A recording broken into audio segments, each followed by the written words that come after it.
Hi, it's me again with a voice in the storm. Why do I call it a voice in the storm?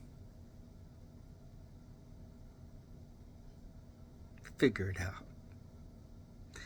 So, the voice in the storm this time wants to use my clarion cry that I'm applying to many subjects, and this one is included.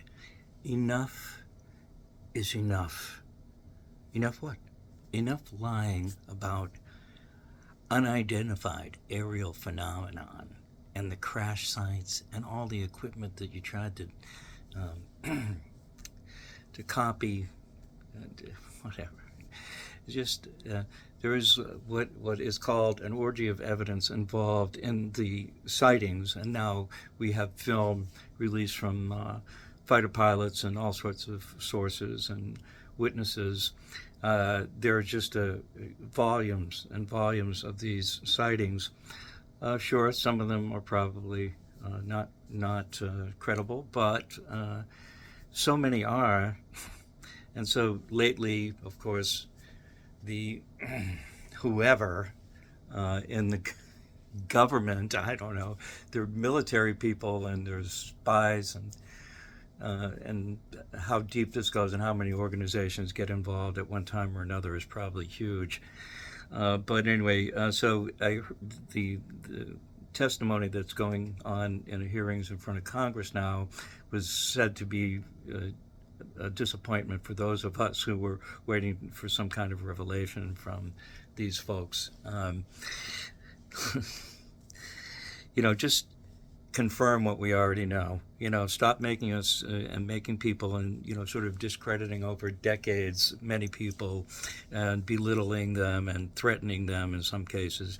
The Roswell people were I think the daughter, one of the people present at the time was she reported that she was threatened by a sergeant in the military and told to keep her mouth shut.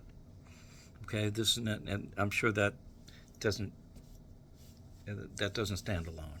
I'm sure there's many instances of the intimidation stuff. If it seems like you know too much or you're getting too close to whatever, these organizations are trying to hide, and so they compartmentalize. So nobody knows the whole story. It's blah blah blah.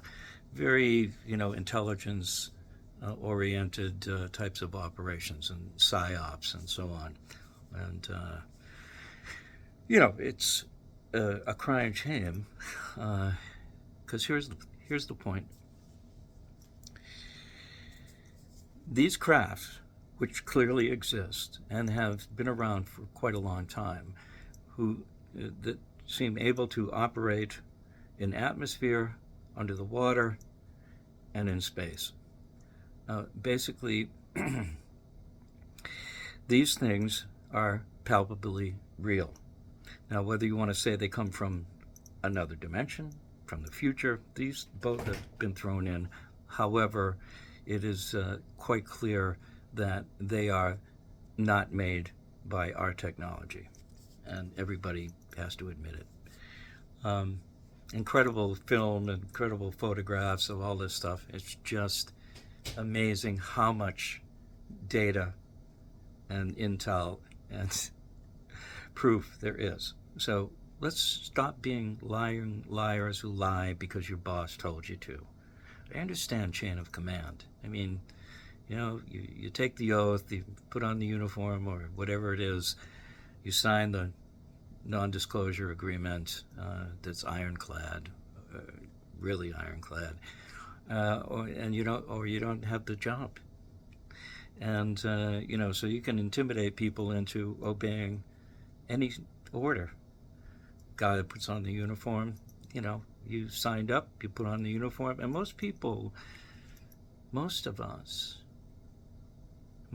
that I've ever known are honorable in that sense. I mean, the soldier who has a uniform has to obey his superiors.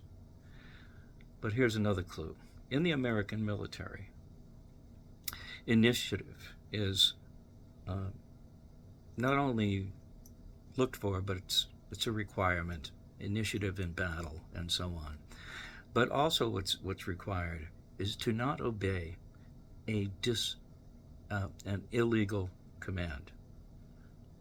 Do not obey an illegal command. You are not obligated to do that because you have the uniform on. Okay. So basically, that's what we have, and we are, in the middle of that incredible story. We'd like them to tell us, exactly what's been going on for decades, and what kind of equipment did you get in technology, and how many species of extraterrestrials or interdimensional beings there are. And enough is enough. Stop fucking lying about it. The people need to know that we are not alone. Enough is enough.